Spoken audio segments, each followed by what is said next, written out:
Hello everyone, Ramakrishna মিশনের spoken English কোর্সের যে প্রি বিগিনার্সের বইটি হয় তার প্রতিটি লেসন নিয়ে আমি 1 বাই 1 ভিডিও করছি। অলরেডি 12টি লেসনের ভিডিও দেওয়া কমপ্লিট। আজকে লেসন নম্বর 13।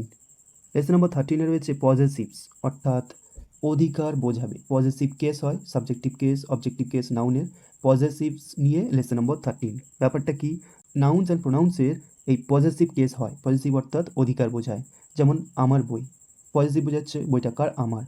মাই বুক, এটা প্রোনাউন মি বা আই, এর পজেসিভ প্রোনাউন হচ্ছে মাই বুক। তো এইভাবে নাউন এবং প্রোনাউনের প্রত্যেকটা পজেসিভস হয়। আমরা দেখে নেব। Look at the following sentences. My uncle's pen is in his pocket. কার পেন? আঙ্কেলের পেন। তাহলে পজেসিভ বোঝাচ্ছে আঙ্কেলের সাথে অ্যাপোস্ট্রফি এস, এটা নাউনের পজেসিভ করা হয়েছে। নাউনের পজেসিভ হলে তার সাথে অ্যাপোস্ট্রফি এস বসাতে হবে। যেমন সচিনস ব্যাট, সচিনের ব্যাট। এইভাবে Mary's books are on the table. কার বই? ম্যারির বইগুলি টেবিলে রয়েছে। দ্যাট ইজ রিনাস ড্রেস, ওটা রিনার পোশাক। The girl's doll is new, মেয়েটির ডল বা পুতুলটি নতুন। তাহলে প্রত্যেকটাতে অ্যাপোস্ট্রফি এস করা এবং তাদের অধিকার বোঝাচ্ছে, তাই এগুলো নাউনের possessives. The comma we have used in this sentences is called apostrophe. এই যে ব্যাপারটা ইউজ করা হয়েছে, রিনাস, তারপরে girls', uncle's, Mary's, Rina's, girls', এই যে অ্যাপোস্ট্রফি, এটাকে এই যে কমা দিয়ে এস লেখা ব্যাপারটা, এটাকে অ্যাপোস্ট্রফি বলা হচ্ছে। My uncle's pen, the pen belonging to my uncle, যেটা আঙ্কেল এর পেন বোঝাচ্ছে। Mary's book, the books belonging to Mary. Rina's dress, the dress belonging to Rina. The girl's doll, the doll belonging to the girl, কার সেটা বোঝাচ্ছে। Apostrophe is use to show possession.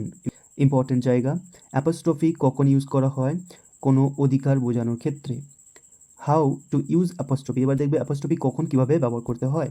Singular nouns, যদি singular noun হয়, the ticket of the passenger, এটাকে আমরা বলতে পারি কি দ্য প্যাসেঞ্জার্স টিকিট, সেটার সাথে অ্যাপোস্ট্রফি এস অ্যাড করে দেবো। The house of mister Das, এটা বলতে পারি মিস্টার দাসেস হাউস, মিস্টার দাস এর বাড়ি। Plural noun ending in s, যদি প্লুরাল নাউনের পরে এস যুক্ত হয় সেক্ষেত্রে আমরা অনলি কী করব, শুধুমাত্র একটা কমা দেব, এস দেওয়ার প্রয়োজন নেই। এটা কিন্তু ইম্পর্ট্যান্ট একটা পজিটিভের নিয়ম, যে নাউনগুলো প্লুরাল এবং তার শেষে এস থাকবে সেখানে শুধুমাত্র একটা কমা দেবো। The guns of the soldiers, এটা হবে দ্য সোলজার্স গান, সোলজারের সাথে only comma. Next, the nest of the birds, অনেকগুলো পাখি এস আছে তাই দ্য বার্ডস নেস্ট, কিন্তু অ্যাপোস্ট্রফি এস হবে না, অ্যাপোস্ট্রফি শুধুমাত্র। Number 3, plural nouns not ending in s, যদি নাউনটা প্লুরাল হয় কিন্তু এস যদি না থাকে শেষে, তাহলে শুধুমাত্র কমা দিয়ে এস বসাবো।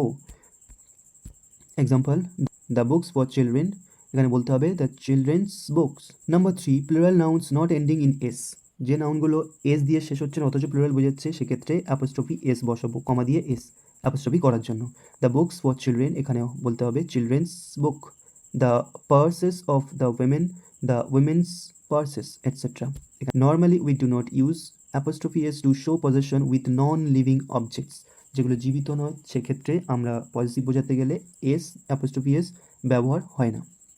Example, we do not say the chairs legs, মানে চেয়ারের পায়া, এটা রং ইংলিশ, চেয়ার একটা নন লিভিং তাই।